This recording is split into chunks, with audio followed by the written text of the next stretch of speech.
Magnolia injury sa Bahrain. Jerome Lastimosa, Paul Lee, parehas na injured laban sa ROS. Mga kahoops, isang laro lang pero dalawang malaking injury ang tinamo ng Magnolia. Una, ang inaasahang future star. Sumunod, ang kanilang veteranong leader. Sa isang iglap, nagkagulo ang rotation ng hotshots. Sa PBA Philippine Cup game ng Magnolia kontra Rain or Shine na ginanap sa Khalifa City Sports Stadium sa Bahrain, tila sinugok ang lalim at tibay ng hotshots.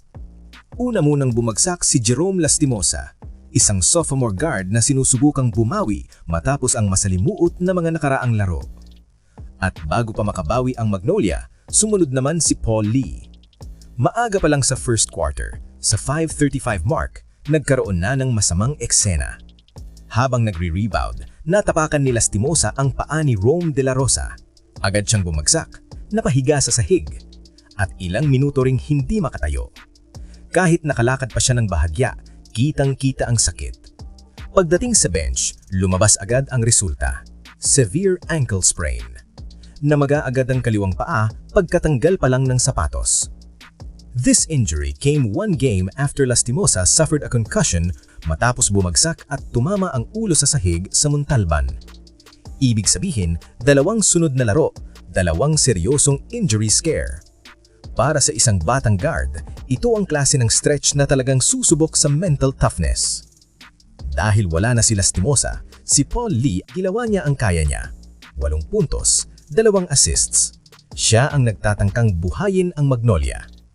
Pero sa huling 3 segundo ng second quarter, biglang nag-ika-ika si Lee. Hawak ang kaliwang hita. Mabagal ang lakad papunta sa bench. Diagnosis: left hamstring strain. At mula roon, alam mo nang magiging mahirap ang laban. Both Paul Lee and Jerome Lastimosa never returned to the game. Biglang nawala ang primary ball handlers ng Magnolia. Nawala ang scoring, nawala ang control. Rain or Shine took advantage. Sa huli, bumigay ang hotshots. 101-92 ang final score pabor sa Elasto Painters. Kapag sabay na nawawalan ng young creator at veteran stabilizer guards ang isang team, automatic na naaapektuhan ang spacing, decision-making at endgame execution. At yan mismo ang nangyari sa Magnolia sa larong ito. So ayan, hindi lang ito tungkol sa isang talo. Ito ay tungkol sa timing ng injuries. With the Philippine Cup heating up, Magnolia now faces big questions.